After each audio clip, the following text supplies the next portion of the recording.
Father, and how sayest thou then, she was the Father? Believest thou that I am the Father, and the Father in me? The words that I speak unto you, I speak not of myself, but the Father that dwelleth in me, he doeth the works. Believe me that I am in the Father in me, or else believe me for the very work's sake. Verily, verily, I say unto you, he that believeth on me in the works that I do, shall he do also, and greater works than this shall he do, because I go unto my Father. And whatsoever you shall ask in my name, that will I do, that the Father may be glorified in the Son. If you ask anything in my name, I will do it. If you love me, keep my commandments, and I will pray the Father, and you shall give you another Comforter, that he will abide with you forever. And the Spirit of truth, whom you the world cannot receive, because it seeth him not, neither knoweth him, but you know him, for it dwelleth in you, it shall be in you. I will not leave you comfortless, I will come to you. Yet a little while, and the world seeth me no more. But you see me, because I live, you shall live also. In that day you shall know that I am in the Father, and you in me, and I in you. He that hath my commandments, and keepeth them, it is that loveth me. And he that loveth me shall be loved of my Father, and I will love him, and I will manifest myself to him. Judas said unto him that Iscariot, Lord, how is it that thou wilt manifest thyself unto us, and not unto the world? Jesus said unto him, if a man love me, he will keep my words, and my Father will love him, and we will come unto him, and make abode with him. He that loveth me, that keepeth my sayings, and the word which you hear is not mine, but the Father which sent me. These things have I spoken before. But the Comforter, which is the Holy Ghost, whom the Father will send in my name, he shall teach you all things, and shall bring all things to your remembrance, whatsoever I have said unto you. Peace I leave with you, and my peace I give unto you. Not as the world giveth, give I unto you. Let not your heart be troubled, neither let it be afraid. You have heard how I said unto you, I go away, and come again unto you. If you love me, you would rejoice, because I said, I go unto the Father, for my Father is greater than I. And now I have told you before it come to pass, that which is come to pass you might believe. Thereafter I will not talk much with you, for the prince of this world cometh, and hath nothing in me. But that the world may know that I love the Father, and that the Father giveth me commandments, seven us to do. Arise, let us move hence. Niya po Diyos di mapadayawan. Agtugaw tayo. Agtugaw ka, ano sabi niya, Mr. Binmon? Alpas tayo lang karamdaman. Kita-kita na gawin yung oras eh. Siguro, damitin mo?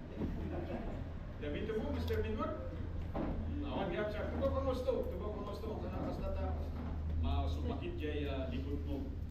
So, dito yung nagsapa. Yaman na tada dito yung agtumawin.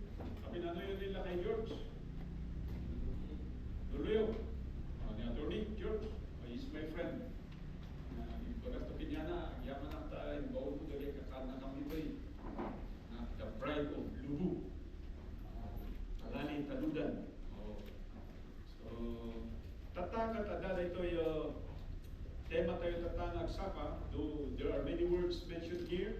One dita, jay commandments, and then jay saludsud. Ito'y talo ng characters. Ito'y may langsing kini Kristo, pagkaday di talo nga ninaganan nito'y, umuna dita ni Thomas, and then ni Philip, and then ni Judas, but not Iscariot, which is none other than Jude actually. So iti tayo, timinsay tayo, at makita tayo matlang nito'y, but before I present to you the titles, but introduce ko dito yung sermon tayo tatang, by understanding the character mentioned in this chapter. So ito muna nita, katawan sa bali no saan nga ni Thomas.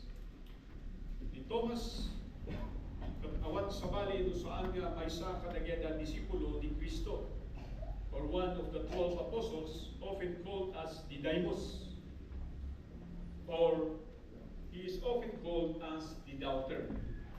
May sa kadagyada disipulo ni Kristo, yung very prominent kinyana jay ag-doubt. Hanman nga kung tayo madagadadag duma at ada iti doubt da, nung iso na very vocal ngay. handa nga maidulig. Kaya kung na tayo nga agam-agam na, o kaya yung mga bagay-bagay na hindi siya sigurado, ay nakikita sa kanyang ugali, nalalaman sa kanyang pananalita, at iyan po si Thomas. So wala po siyang itinatago. Siya po ay very vocal sa kanyang sarili.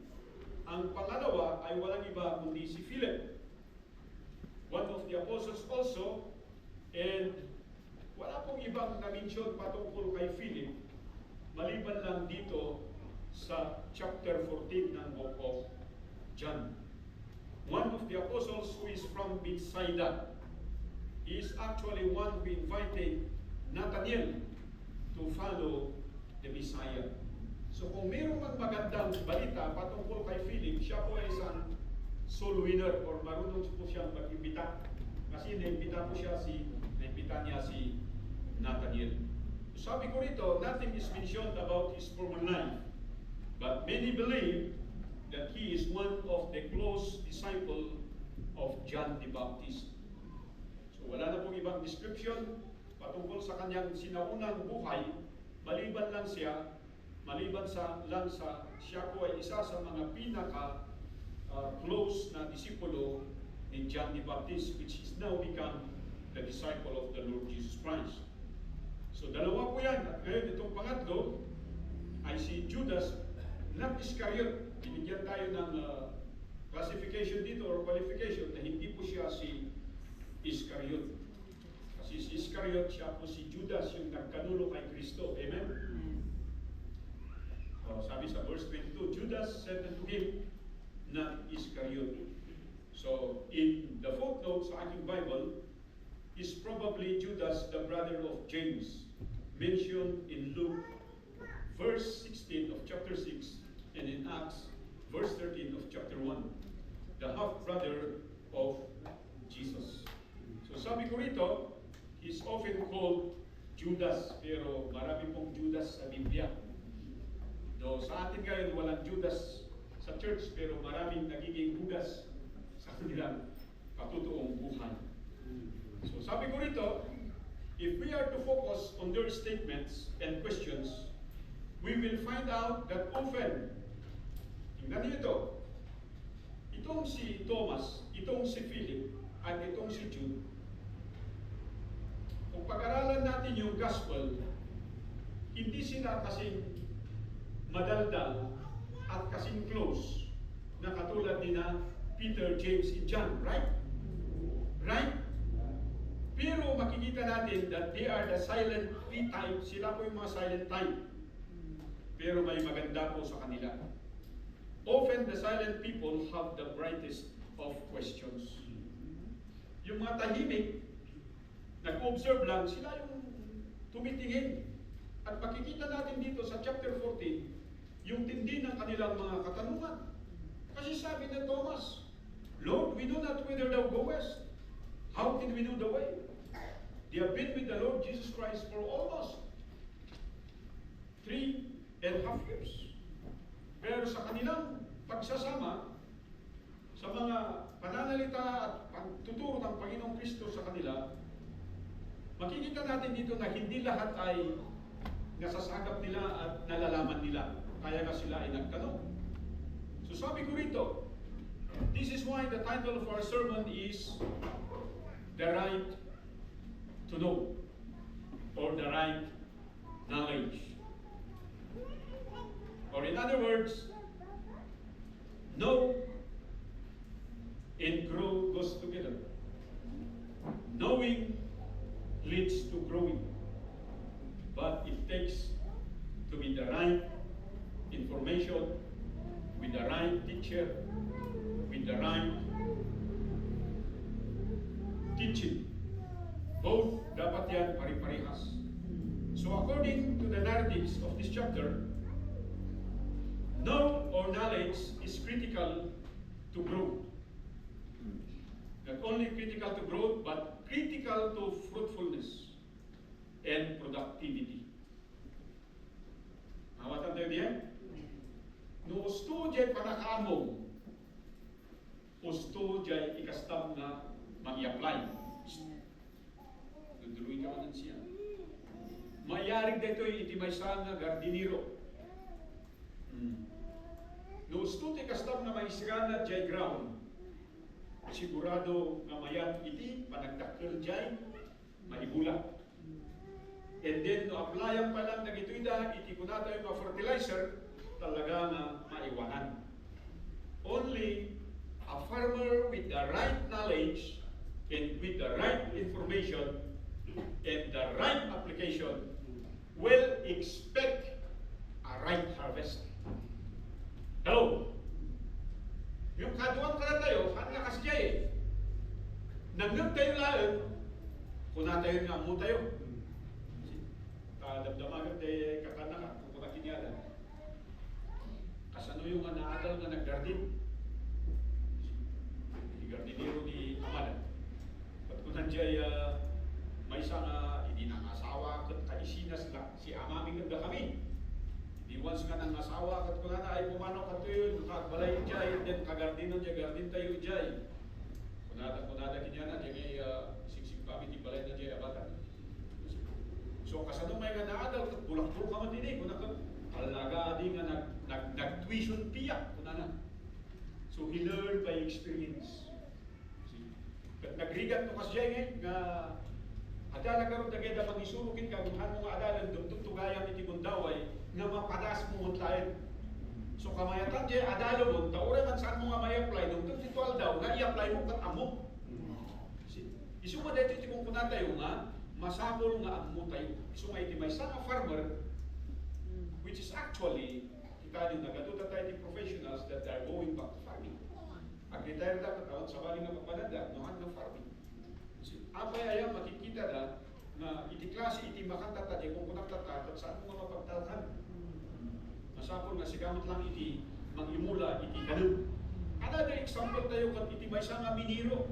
Isong at na kung tayo nga ma-seminar, ma-testing iti manunga Domingo, amuna no kasano nga agbagkat iti makina, amuna no kasano nga ag-withdraw iti materials, ma-informay so nga iti pagsiptiyan tapno mapan ijay underground maisabak jay rupa nga kunatayo iti destino kat saan nga agmulong-mulong saan nga jay kunatayo jay nga handa nga amutyar aramida na so adda jay kunatayo nga mag-isuro kat dapat natin mag-isuro dita kat dagito'y da talaga nga nagminiro handa magbaling nga isuruan dita iti inhiniro kat musling nga inhiniro kat saan da mapinadas nga nagminiro so ayar-ari ko ini dakta kami iti umunod kita ini chimpubi kaununan mi ini kadya kaununan iti naununa kung ada ka yung gundaway nga ipabagkat takin ka dyan timber nga tinbaykin kat masapong nga bagkatan dyan takat ipagnom iti halos 100 meters actually dyan horseshoe ini iti dyan nga distingan na kita miniro nga umunod malpas nga pumasada iti kilo da malpas nga pumasada iti physical matistinggan o kaya da nga bagkatan da nga timber din pagkatanda dahil yung makina, nagdagsinda ito almost 60 plus kilos kaya makina na din. And then, nakalang diritso ti pangipagdam, ikalayat mo pa data itisto, magnakatiyagdam. In order to be qualified as a maker before you become a maker. So masapol mo maisuro da ito, apayaya, di ko saan nga mabalin, nga ipanda ka ti sa nga trabaho, nga saan mo nga mo, kat ijay mo ito nga adalo. Amen. Maisurukin ka no kasano pa yung drill. Kastamot lang iti soldado, ag-undergo da ito'y da iti training. Bago na maisabak iti kubatan, ag-undergo da iti training. So ano kita nyo da ito'y da product iti PMA, product iti PNPA, da train da ito'y iti nadumat po mga klase nga scenarios. At i-apply da ita iti kubatan wino dyan kung tayo nga papananda na operation. Sunod da ito'y gagayong kakabsat kat may aplikar iti sa nga lubungan, apay nga iti Kristiyano kung saan tayo makayat nga adalan man no anya kadi iti inbagan ni Apo Diyos nga dapat nga aramidan tayo kalpasan nga ibaga tayo nga namati tayo. Tati problema tayo tata, ado ti umununag iti simbaan nga kasjay dalayan. Manunga tawon da nga umununag da, nung awan iti makitam nga maramidan da, awan iti makitam nga nagbaliwan da, awan iti makitam nga produkto iti kuna tayo nga pamati. So today, we are going to ponder on this subject about what we call the right knowledge. Kaya sabi ko rito, but why is it to most so-called believers, knowing or knowledge is not as important at all. Para bang hindi importante. Ay, nung kitaan nyo dito yung conversation, oy, nungag kayo dito, kaya nyo na kita itong ubing, natural na ito dito nga gayap, importante yan, nga mapandiyan ka, nga matindan. Dungog kayo dito, dito yung lesson kayo ito pagdiligan nyo. Kano kitaan nyo dito conversation na dito, jay pudno nga mga ayat kanya, wala ni Kristo ha, ni Kristo mismo dito. He will obey and follow my commandments. Ngam ado ti mga ibagbaga nga ayatan da, ngam ti surusurutan da, jay ibagbagati sa nga lubungan.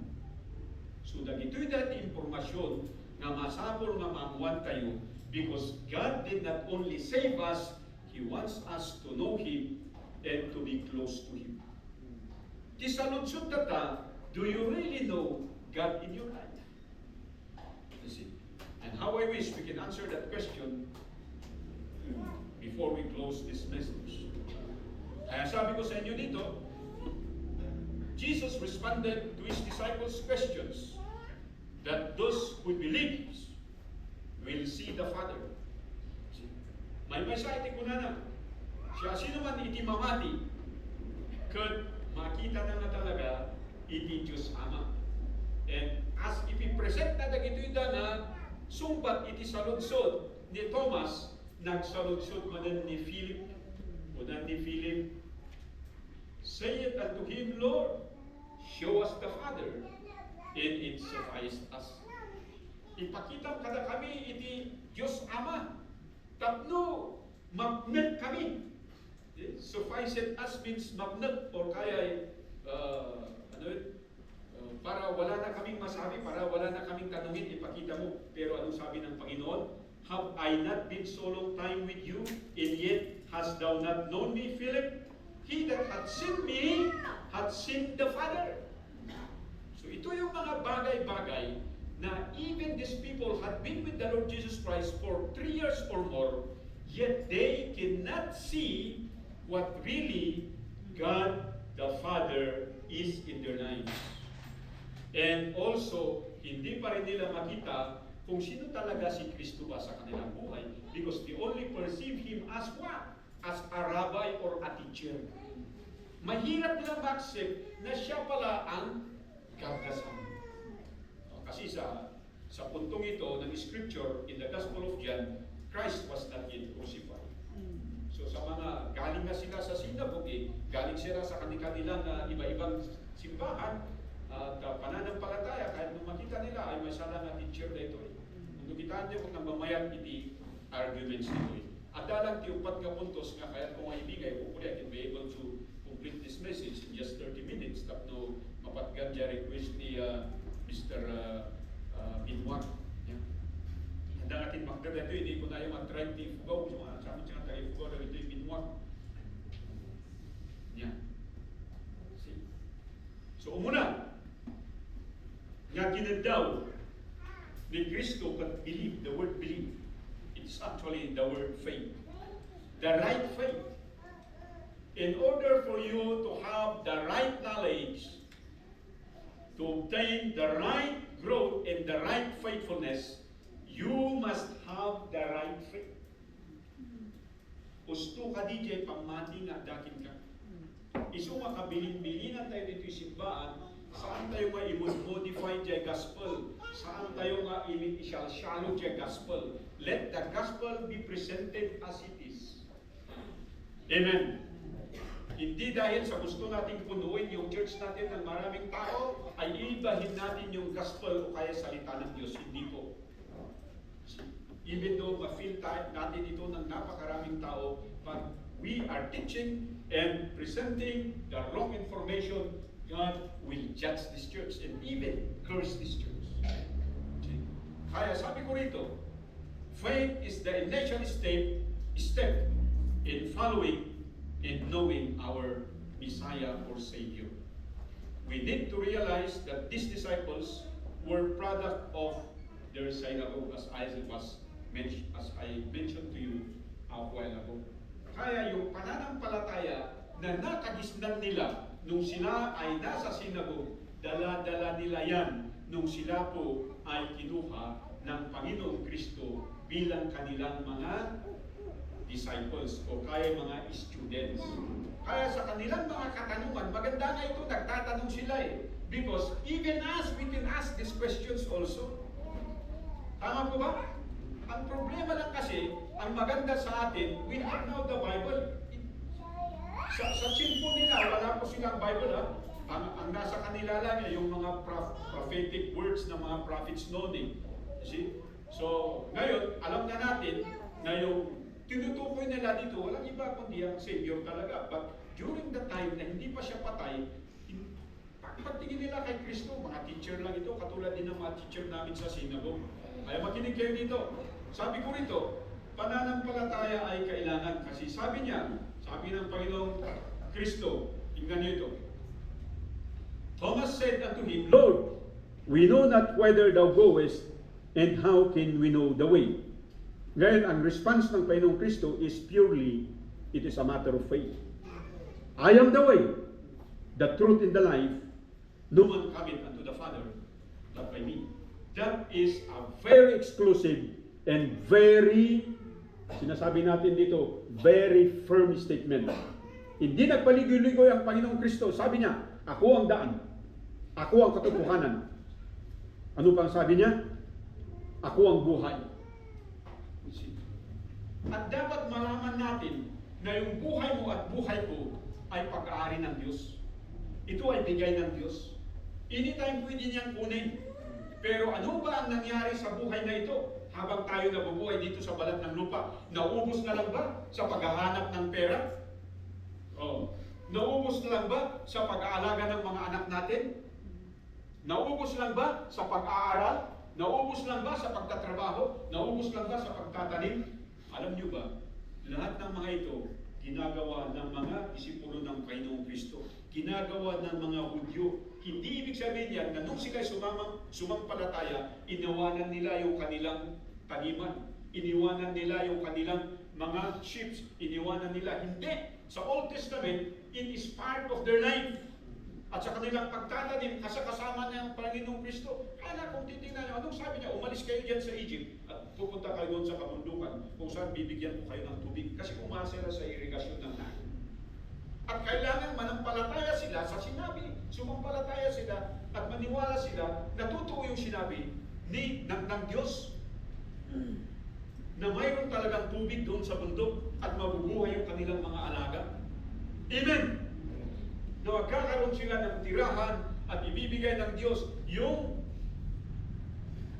natural na irrigation which is none other than rain na mag-irrigate sa kanilang mga taniman. At sabi niya, and you will harvest. At yung harvest nyo from seed time to harvest. Ibig sabihin niya, pag naintindihan nyo yung seed time to harvest, magiging enough yung pagkain mo nung ikaw ay magtanim, aabot yan hanggang sa ikaw ay mag-harvest nung mga produkto ng gulay mo. Hello?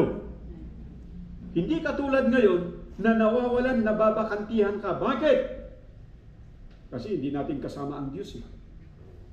Ang dahilan bakit nababakantihan tayo? Bakit hindi umabot? Bakit kinulang ako? Nagtanim ako ng January. Bakit July pa lang ubos na? Sabi ng Panginoon, aabot yan hanggang seed time ulit. At hanggang harvest ulit. Ganyan yung cycle. Pag ikaw ay manampalataya talaga sa Diyos. Pero ang problema sa atin, hindi. Bakit? Kasi nauuna kung ano yung ini-offer ng mundo sa atin, yun ang sumisira sa ating pananampalataya. And we need to exercise the right faith.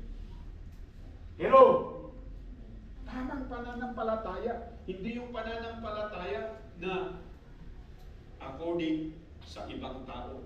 Hindi dapat nakikita mo yung pananampalataya ng iba at yun ang tinutuluran mo. Walang ibang tingnan natin kundi yung mga biblical characters. Paano sila nagsilbi sa Diyos? Paano sila sumampalataya? O ano pang sabi niya dito? Sabi niya, if you have known, ano ito? Kung nakilala mo ako, the word know, you should have known my Father. See? If you have the right knowledge about me, you will have the right knowledge about God the Father. Itong sinasabi niya. And from henceforth, you know Him and have seen Him. So, kinukumpir pa talaga ni Jesus na dapat malaman nyo talaga kung sino ako sa inyo. Kasi pag hindi nyo alam kung sino ako sa inyo, kahit anong gawin nyo, hindi nyo makikilala kung sino ang Diyos Ama. Ngayon, ang katanungan sa atin, kilala ba natin ang Diyos Anak? Can you answer that freely? Alam niyo, pagkakilala lang natin siya yung namatay sa krus ng Kalbaryo, and after that, tinanggap ko kasi tagapagligtas ko, pero after that, wala na, hindi. He became the Lord of our life. Pag Lord siya ng buhay natin, hindi yung asawa mo, hindi yung anak mo, hindi yung trabaho mo, ang dapat nasusunod, ang Panginoong Kristo dapat. Pero hindi natin ginagawa na because we do not have the right faith. So my challenge to you, fellow believers and beloved in the Lord, let us exercise the right faith. Ito, muntik na akong magalit dito, kaninang umaga hinahanap ko siya, bakit wala ka? Di ba, choir member ka? Sabi ko sa kanya. Bakit wala ka kagabi? Marunong ganda rin magsagot ito Sumakit daw yung ulo niya. So hindi pwedeng gano'n. Hindi yung idadahilan natin kung ano-ano. Dapat andyan tayo. Kung choir member ka, andyan ka, mag-practice ka. Amen? Katulad din ng awan ni Sandro Tata, sama-sama ka ni Justin dito Kaya talaga karoon ka sa Korea. Ang mga maawi si Suda. Awan ni Krismar. Awan ni Sandro. Ito, agda katata. Ako no, agdimdimig ka. Tayo dyan, panunod mo. Akas ito, iti realidad dito niya. Habang dumakdakal na dito yung ngayang people kayo, handan nga patpada na dyan, ubing dito yung agdimdimig na. Panunutan na dito yung crush na. Sino ti crush mo yan? Ha? Nakata mo? Nakata mo na? Ha? Ay, di mali ko na ni ate mo. Dapat akadwag dito Kasi yung realidad dito habang dyan agsab-sabali di kultur da, di kapanunutan da. Kasla nga amudan nga magbiyak di pamilya, isong aram da. Kasla da nga lakayon. Katlo ba unom iso da, nga trabaho ti lakay di trabaho da. Trabaho ti ubi. So we are in this kind of stage. So as much as what we can apply and teach them, iso ti aramidan tayo dito simbahan. Iso ti aramidan iti pamilya. Amen. See, that is faith. And then secondly, the right fear. The right fear. Though the faith, nagatutog din sa subject matter. Mapanday dyan second point. At dahil itiputin Kitaan nyo ni Philip. Andyan ko na ni Philip. Ipakita pala kami ni Diyos Ama and it suffices us. Ano ito? May takot sila na baka yung sinusundan nila, tinatanggap nila bilang teacher, hindi totoo yung sinasabi. And they need to confirm this. Ano ang sagot ng Kristo? Anong sabi niya? Have I been so long time with you, and yet you has not known me, Philip? He that hath seen me hath seen the Father. How sayest thou then, show us the Father? At babalik ulit sa pananampalataya, sabi niya sa verse 10, believest thou that I am in the Father, and the Father in me. Tingnan niyo yung language dito. I am in the Father. Hindi niya sinabi, I am the Father. Ngayon ang doktrina ng ibang religion na ang anak, God the Son is also God the Father, but it's not. I am in the Father. It means their inwards, their thoughts, their feelings, their characteristics, their qualities. Ito ang sinasabi niya in.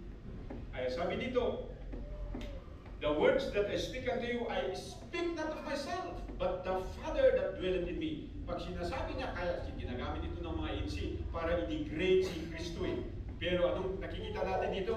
As God the Son, He is having respect to the Father.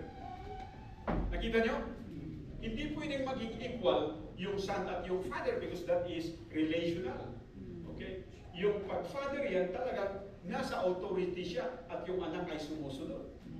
So, dapat malaman natin yan kasi napakatindi itong mga katuruan dito at marami nag-question. Kaya nga pag mali yung pagkakala mo kay Kristo, mali ngayon ang susundan mo. Na ito ngayon yung kinakatakutan ni Philip. See, fear is the second component of knowledge. Ay sabi ko rito, to be ignorant and unlearned is the most dangerous thing in this life. Ay huwag niyong sabihin, tama na yung ligtas ako. Sasabihin ko sa iyo, hindi ka ligtas. Kasi kung talagang ligtas ka, lahat ng niligtas dito sa Bible, they seek and follow whom they have known what salvation is all about. See? At ang mga Kristiyano na ganyan yung prinsipyo, sabi ko sa inyo dito, it is because they do not fear God at all. Oh. Sabi ko rito, to be ignorant and unlearned. Yung maging ignorante ka. Yung sinasabi na nga sa iyo, ayaw mo pang matuto. Tinuturuan ka na nga, pinipilit mo pa yung alam mo. And unlearned is to remain idiot. Alam mo ba yung unlearned is idiot? Ano yung idiot sa Tagalog? Tanga, di ba? Alam niyo yung tanga? May hirap yun. Pag dinescribe ka na tanga, masakit sa tainga, di ba? Right? Pero ano yun kung bakit nangyayari? Because you do not want to learn, you do not want to improve. Ayaw mong i-challenge yung sarili mo na, I am better than this. You see? Kaya dapat ma-challenge tayo. So, sabi ko rito, so what drives this apostle to ask that question? What drives them? Alam niyo, magmula sa katanungan ni Thomas at saka sa katanungan ni Philip, there's only one thing that I did find out. It is the fear of being lost. Yung natatakot sila na mali yung dadaanan nila, na mali yung susundan nila, na mali yung pinaniniwalaan nila. At yan ang napakagandang example na makita natin dito. The fear of becoming ignorant and unlearned. Amen? Huwag yung sabihin, magaling na kayo. Kung magaling ka, sana makita sa atin yung Christ-likeness. Huwag yung sabihin sa akin na alam mo na yung Bible mo. Ako nga, cover to cover, pinag-aaralan ko pa rin yan, araw-araw. Kasi namumroblema ko kung ano yung mensahe na i-deliver ko. Pinag-iisipan ko yan, mamaya pagkatapos na naman ng Sunday, ano naman na i-prepare ko this coming Sunday. See? And there are times that I can prepare a lot of messages, but there are times that I cannot prepare even one. See? Kaya kailangan pag-aralan mo talaga yan. Bakit? Hindi ako pwedeng makopya ng ibang mensahe. Hindi pwedeng kopyahin ko kung ano yung ginamit ng iba. Hindi. I must research and study the Word of God. Why? Because I have to know it myself. Intindihan natin? At sana ganun kayo dito sa church. The fear of becoming ignorant. The fear of becoming tanga. Dito yung tangimok dito eh. Pagpagalagot nga, iwasan yung tikastoy, sarimot-mutan yung itakter ti pamati, nung nudumteng na gitada ko na tayo the affairs of this world, na sabi ng Biblia dito. O, ano yan? Birthday, ano yan? Kasalan, ano yan? Reunion, ano yan? Bakasyon. Nagbabakasyon rin yung ating pananampalataya. Bakit? Because we are unlearned. We do not have the right faith and we do not exercise the right fear. Dito tayo mailaban kaya gusto ko man. Biro ko ni Sarah, awan. Wala na, dapat nagipulong. Ikot ti pulong iti yung people. Kristiyano ka, naniniwala ka pa sa pulong. Yan ang sumisira sa kalinggay. Kung bakit ganyan yung kalingga ngayon. Because naniniwala sila yan sa pulong-pulong. Dapat salita ng Diyos pa rin. Nagpapasalamat tayo at pumunta diyan yung mga missionaries. Sila ang naglaganap ng salita ng Panginoon kasi yung mga nakakapag-giniginig yan, at least open sila. Why? Because I personally experienced that 2006. First time ko bumisik dyan sa Kalinga, nakita ko dyan. Ano yan? Rough road yung kalsada. Ang daming mga gwardya sa kalsada. Ano yan? Mga sundalo, kalahati yung uniforme. Walang buta. Ano yan? Mga sundalo ng bundok. Oh, kinu-question nila yung mga sasakyan, pero nung sinabi namin na baptist kami, oh, sige, open lahat yan. Bakit? Alam nila, maganda yung testimony ng baptist sa Manamon. Oh. So, awalan ti fear. So, di mo lang kayo dito, makaibigayin ka siya. Pero, wala, bibigay, karapiti, pinipili. Tapos, may nakatulog kami baboy. Kaya hindi ka nakatulog baboy dito, ang nablabasan eh. May testimony ti baptist niya ay ibaga ka na kayo, ay sinuka pa ikaw nada. But when ibaga mabaptist ka, ay sige, lungsod ka dyan. Makita na dyan lugan tayo di, Jevan, na baka kumakin ni Mayra, kumihanan sa amin ng pag-aral, di tindag tayo lang niya, may banita pag balayan di talaktakan na. So ito, right fear. The fear of not able to follow. Ito yung napakaganda. Sabi ni Philip, it suffices us. Tapno magnet kami. Amoy ada di budong da. Baka saan kami nga makasulod. Ibagaman kadakan. Kasi dyan tayo kumakakabsat. Dyan madanagan tayo, no saan tayo nga makasulod. Iti pagayatan ni Apo Diyos. Kapupunada nito, dubli-dubli na. Dyan punungan na matikin, yak ding-ding-ganda ti commandment ko. Katanya ti may nga commandment nga mangiladawan nga datayo kot namati, not forsaking the assembling of ourselves together. And yet many of us forsake the assembling. Many of us doesn't read the word of God. Many of us does not share the word of God. Many of us does not participate in the ministry. And yet you claim to be a believer. How could that be? It is because you have lost your fear of God. Wala ka ng takot sa Panginoon. Buti nga mga ito, takot na maging ignorante. Takot na baka sila, iba yung sinusundan nila, at iba yung patutunguhan nila, natatakot sila. Kaya nga sabi nila, show us the way. So that where you go, we will go as well. Kasi iwanan ko kayo, sabi ng Panginoong Kristo eh. Pero susundan niyo ako, sabi niya, paano kami makakasunod? Wala ka na. Kung isipan mo, napakaganda itong challenge para sa atin, hindi nila alam na Christ will always be with them. They are actually inseparable with Christ.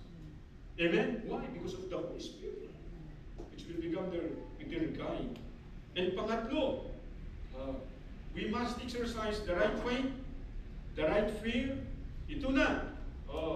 Dito tayo nagkakatalo. The right feeling.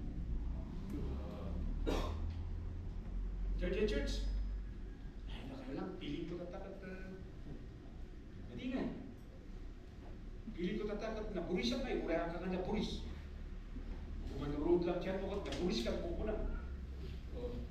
Kagaya na sobrang nagkatagatas. Ano tata? Jay feeling tayo, imbis nga controlled by God, dictated by His words, instructed by His commands. Hindi na. Yung feeling natin is come what may. Sabi ko rito, it describes our personal attachment to ourselves. Foremost and foremost to ourselves. Personal attachment. Diyan naman natin parikrinap di bagay. Awan? Apa yang kaya kung mapumudaw, wala tiga po na. Agak medyo agis di kira.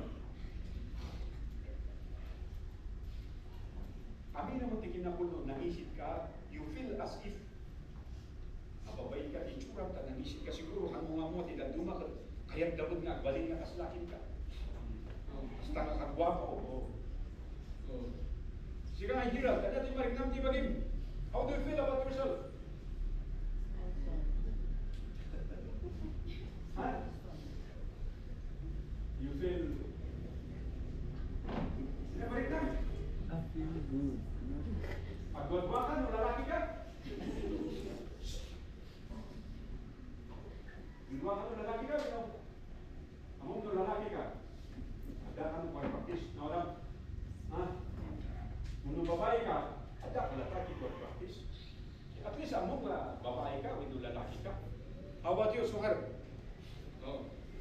do you feel about yourself? Nakaya practice the boxing. I feel like I'm gonna be a boxer. Pagasan tayo ni Bidwag, dati boxing gloves niya nga to, dapat yung punching bags. Birbiro kami ni Titi, mangsukat kini Pacquiao eh. Di ba, ni Pacquiao, maturong ti karton ni. Takot tayo, super billionaire. Kapulang ti boxing, baka dati ito yung simbahan niya, mangsukat to kini Pacquiao. Baka ni Pidilo. Kani, uray sumunod, dadugong na takot. Wala dati ulo na. Ako yung J-Rit na dito ikat, how you see yourself. So, dungag kayo dito eh. Kasi di ka nga baga-baga kini Mr. Kangan nga dito eh. Do not see yourself as if hawan ti amo. Dapat kita dia bagim na adamong na lain ka. Because kita dia bagim na awan ti amo. Hasta talaga, do si kanto pa kat panangkitam dia bagim kat awan ti amo, di karakaron ni karubam. Ay, data, wala nang tiwala sa sarili. Ako pa kaya magtitiwala dyan. Hindi yan. Dapat kita bagit na dati mo, kaya. So that what? So that you will gain the confidence of others. If you don't have confidence in yourself, how can others have confidence on you? At ito ngayon ang mensahe dito. At ang confidence na hinihingi ng mga disciples ng Panginoong Kristo is their confidence in Christ. Ay, sabi ko dito, yung feeling is not only our personal attachment to ourselves, but also to someone. Ito na. Medyo interesado ni Kapsat Garuda.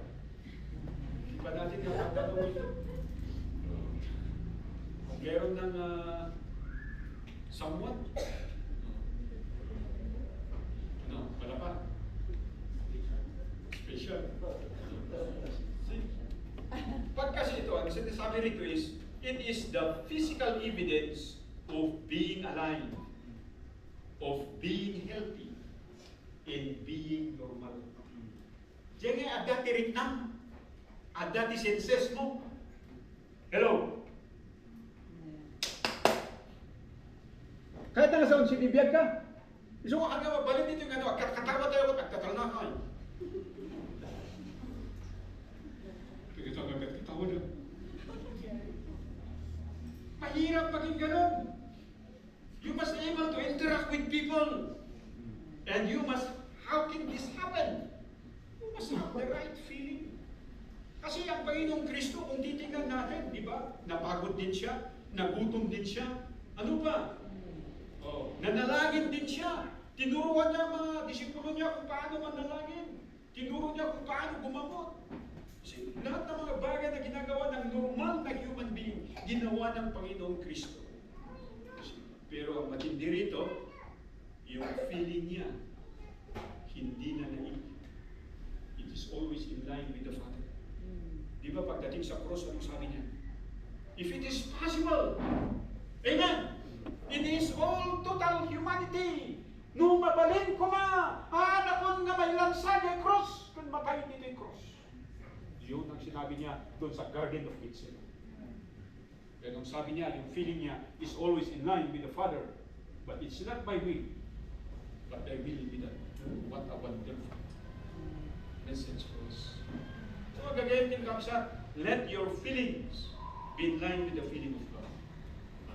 Ano dyan, feeling ko tatakat makapangpangan na kahit ice cream. Hihirap. Apay si kalay. Di ba, pati si kasuhan? Nung nasakit tingipon mo, agas na din dyan. Piling ko tatakat makasitsila ang tinitsyon, pamibihira pa si kalaan.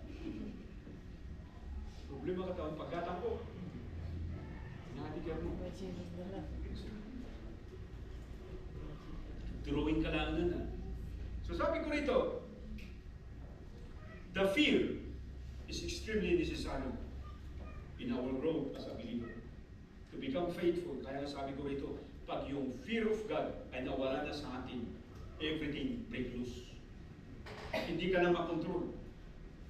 Gagawin mo ang lahat. Aramidam, nag-iuray, aramidam, yung animal, maaramid mo. Apaya, because you have lost the fear of the Lord. You have misunderstood the right feeling. Kaya mga magulang ngayon, iniiwanan yung mga anak, iniiwanan yung misis. Why? Because they do not feel God anymore. Baga katagay the missions, and I hope, and I pray, na ay kanta dyan i-fix dyan nga nakapulat, and napanda ka nung pinashare, at kung ano dyan makimbagi nga, sige katanbi, baka pa'y makijoy ka ka nung tigi mo. So, makita natin na mayroon palang positive effect yun, di ba? Na yung, kaya sabi ko, pag ayaw nila yan, i-chap-chap na lang, basta i-report nyo sa polis at i-report ninyo sa barangay. Kasi nakaharang dyan sa daraanan, sa mission house natin. Pero sabi ng mga hari, hindi po, alisin namin kasi hindi lang namin matanggal itong poste. Kaya sabi ko sa kanya, sige, naman gawin ni brother kung basta tayo. Ano, fakat we will seek the help of the medico to relieve the poste dyan, at kung may sirap daw dyan lugan dyan, at akarupa tayo kaya biso na dyan mission. Titingnan natin, it's one way of how we align our fear with God. Kasi yung fear dyan is darating na yung 21.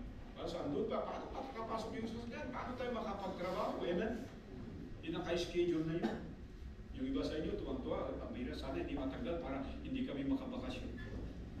Mga ulul, mga idiot. And the last, pero bago natin iwan ito, sabi ko dito, these disciples had a sad feeling. Kasi iwanan sila, di ba? Nagpapaalam ng Panginoong Kristo rito eh. Siyempre, pag nagpapaalam yung teacher mo, yung master mo, kung totoo kang talagang disciple, malulungkot ka, di po ba? Pero pag piki ka, sana noon pa. Sasabihin mo, di ba? Pag ayaw mo yung teacher mo, ayaw mo yung sana noon ka ba nawala? Oh, pero ito, these disciples were sad. Why? Because they are to be left behind. Pero sabi ng Panginoong Kristo, hindi kayo malilif behind kasi katulad din nung andito ako sa inyo physically, ang mangyayari pag andyan na ang Holy Spirit sa inyo. Amen? That is the feeling. A feeling of comfort. Ay, ganun tayo eh. Kaya kahit saan ka pumunta, you have that feeling of comfort. Alam nyo, ganun ako eh. Kahit sino yung kaharap ko, I have the feeling of comfort. I can be able to talk to this person regardless of his position. I can be able to stand up, I can be able to speak anything under the sun. Why? Because I know that my Lord and the Holy Spirit will always be with me. Pero natatakot ka kasi wala kang pinag-aralan. Natatakot ka kasi tanga-tanga ka. Nagsisimula na yan sa walang totoong pananampalataya sa'yo. Walang totoong takot sa Panginoon. At ngayon, yung feeling mo ay palaging, anong sabi nila doon sa palaging intro ba yun? Introvert? Yung mga intro boys. Nagida aglim-lam nun di suri-suri na. Sulat iti baga-bagak na ito yung apo. Awan ti serbinti laing mo. Academically, you can be good if you do not know how to relate with people. Because it's always relationship is important and paramount. That is the very essence of this chapter. So sabi ko rito, as before we proceed to the last point, how do you feel right now? How do you feel in your studies, amigo? Mayat yak summer. So ipagsak mamin tayo, summer mamin mo, yung mayat yak summer. Mayat yak summer. Oh, ha? Medyo may mistake ka na ako si sumbat mo na maligan yak summer. Imbis nga agre-relax ang kata, diya nga agis-eskwela.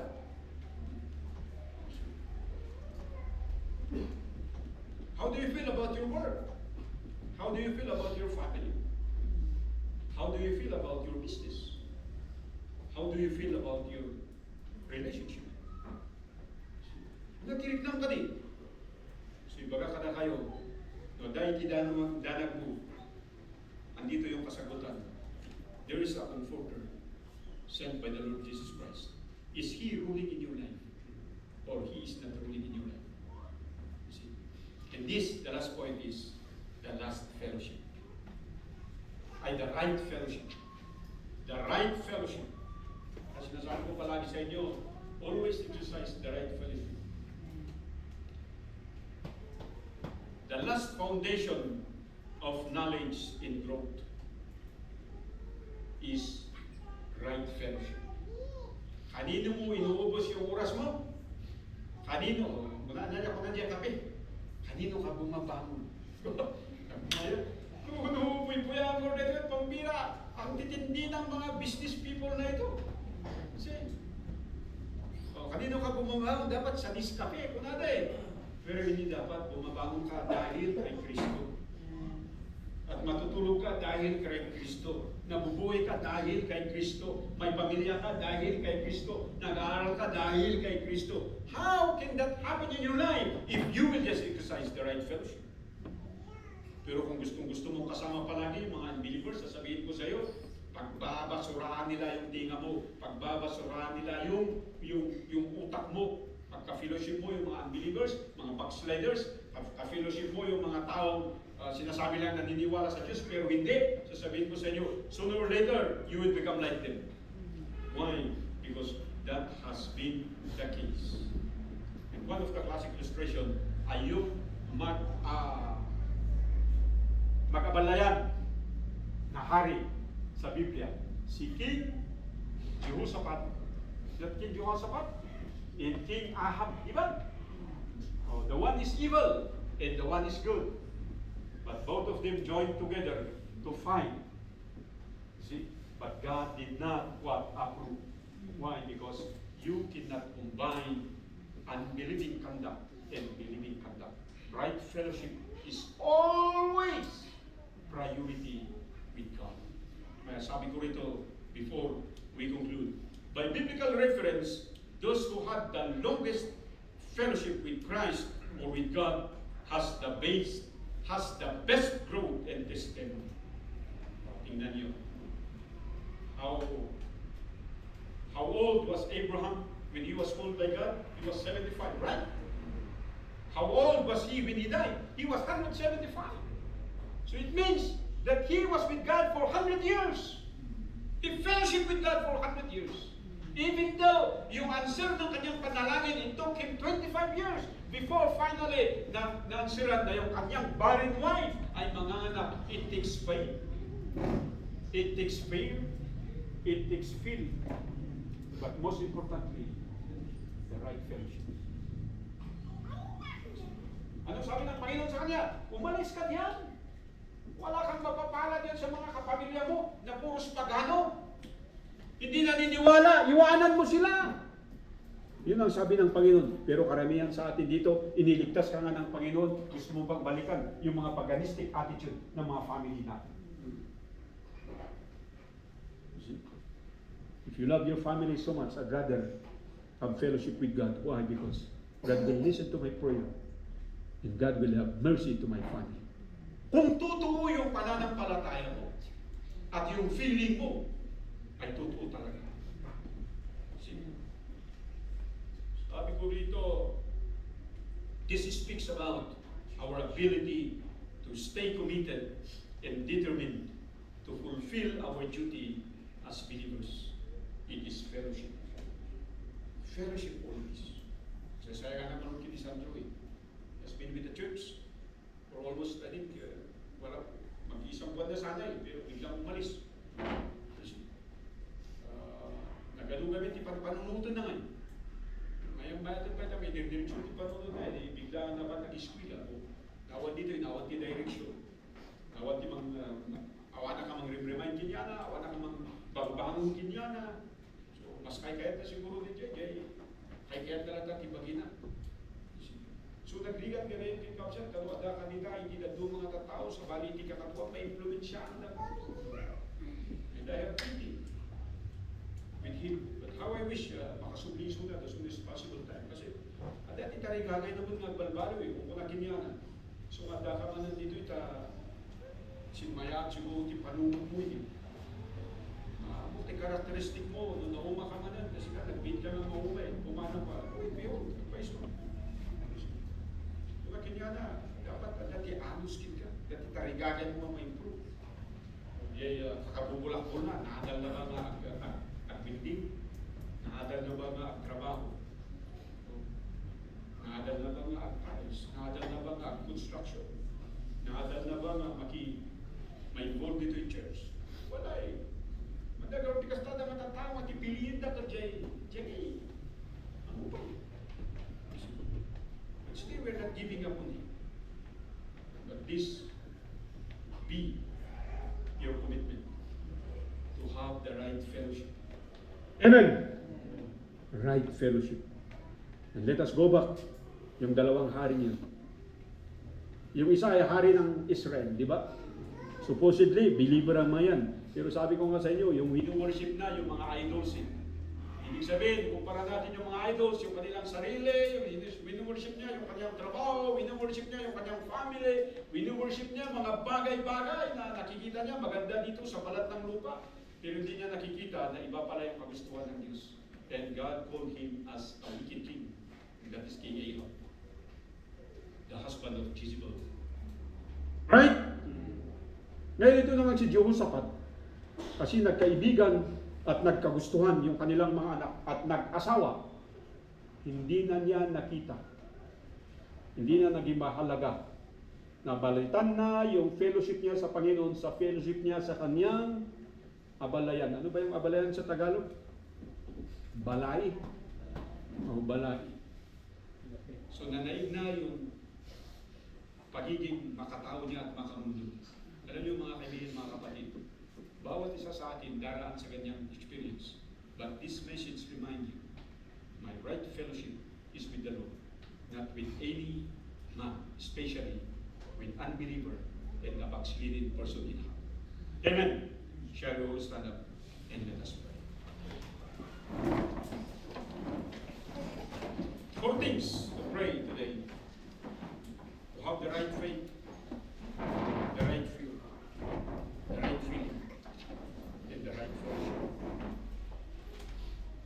By knowing Him, by having the knowledge of who really Christ is, who really God is in our life, then we can go on faithfulness, we can grow on growth and on blessedness. Diyo amin nagtumog ng dagkarang. Here we are, Lord God, today. The message was delivered. Let's pray, Father God, the Holy Spirit to touch each and every one. I begin pray, Father God, that you will speak to us individually. May the Holy Spirit commune with us as we come to you and pray. Nanawat ang iyong mensahe. Why not just kneel down? Bow your head and kneel down before God. Manalangin ka sa Kanya at sabihin mo sa Panginoon, Hear my Lord. Let me have that right faith. Kada kayo mabisita sa mga, ilaw-dawat ko kada kayo ko. Diyan maalam ko maitupad yung pamati babawin kini Kristo. Saan nga dahil yung Baptist Church di mga isalakan kada kayo tulikan ni Kristo. Amin tayo at managbasog. Madusa itibasog. Sa kawanan ni Diyos. Magyaman tayo talagdusa ni Kristo. Nakasbayan itibasog. Diyan tati mayufa ko kada kayo magbisita sa bitatang sa diyan awaton ko man ni Kristo. May suna iti manubod kin mga isalakan. Diyan tayo Diyos ko mapapag. Itin mo tibiyag mo kung pagmatin kanya. Diyan tayo magundaway man.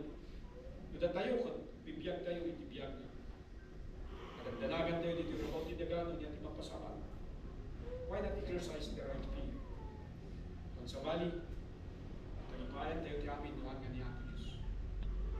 No one can harm us, sabi niya, if God is for us. And the right feeling, hindi natin ma-recreate ng pagka. Carnal, fleshly desire. Today, why not have the feeling? Just like these disciples. Apo Diyos, asano kami? Hindi at ipapasama kada kami. Pangasip sa mga baybayan na kami. We'll have that right feeling to claim Christ today. His promises, given the guidance of the Holy Spirit. And lastly, the right fellowship. Niya iti mas priority. To be with the family of God, to be with the people of God, to be with God or to be with unbelievers. Sampai kumata may kararag, hindi na ito yung nagundang as we close in the word of prayer. Apo Diyos, sila hindi manipanimaan ni hindi kararag na ito'y da natutunan. Ang asim ako Diyos, tagyay punong ang pamati, hindi makita. Tagyay punong ang butel, saan kami na madanagan. Numay itirigat dinigra, sinnaay ng pandugo, tamumi nga saan mga baybayan da kami. Ang pang-aasim ako Diyos, tagyay butel din, kat agbalin kami nga ignoranti, kat agbalin na ako Diyos nga tangal, kat idiot, kaputay sardengni nga mang-adal kat mang-amu, no siya sino ka, itibiyang mi. Sapay ko mga ako Diyos na ipatim mi, kan kalikaguman mi, kapasalan adalan kan ibiyang, iti sasaw. Basta ako Diyos tirig nami, duma-duma ako Diyos. Makasin. Pero ito'y da, jerig na, namang padayaw ang siya. Saan nga jerig na, hindi may isa, manilulubungan, carnal, fleshly, agong, kaskala, rig na, ikitaw, ang manilulubungan. Pakawanan da kami ako Diyos, numanlin mabas kami. Iti kasjay da, klase, iti ugali aramin. Panunod, kadrig, iti da ito yung agsama. Ikuriktar nyo, dagito. Ang luna, iti fellowship mi, at sika ko mga ako Diyos, iti nang nangunan kawan sa bali. Today, I pray for you, Lord, that these people will go home to their work, to their dwelling place. Nadaan po Diyos iti comfort. Nadaan po Diyos iti blessing. Nadaan po Diyos iti peace mo kinihan. Salamat. Kanang naruna, kadagita bisitas mi, at dadyan pa na kaisalakan kinihan. Yaman kami tinito yung magundaway, madayaw ka. In Jesus' name we pray. Amen. And amen. Thank you so much. We are all dismissed. And the service na madamdama, maybe we will start 2:30 siguro. So kung natin mas maaga or 2:45. Okay, so DPBS next Monday. And mawawis na ito naman ng binwag kids, siblings. Ito na mga kids na makumay kayo niya. Mawawis kayo kami doon. Salamat tayo mali alipin. And nagito yung taga-kulalo. Makanin kayo office ni Pastor Melvin. Thank you so much for coming. Mr. Dumawig. Balita. Ano po niya? Ang diluril. At dito tipid masyado. The first name ko ba? Jan-Jan. Jan-Jan. Jan-Jan Dumawig. And siapa yang tinalipatan? Jai work schedule gaya may Jaya division at 21, 22. Hopefully malapas tayo Jaya Kadagos. And makasubli tayo bago matlang iti 23 because plus the big deal.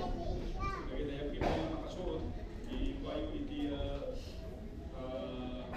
time yun tapos makasuot na iti tayo people because we'll be needing a lot of manpower. Pagtrabaho niya siguro tinanatayo lang iti turo. And still tatati bibiro ka actually hindi ka naman tayo kadamdra pabalik na maka-identity ka po doon na mag-identity Mr. Marcos hopefully available is na kahantay lang kasunig-sigit mga dati schedule. Okay, so they lahat hindi may bagak for now and kano dati pa i-score loob kini June 8 June 8. Okay, so thank you so much. God bless you all. We are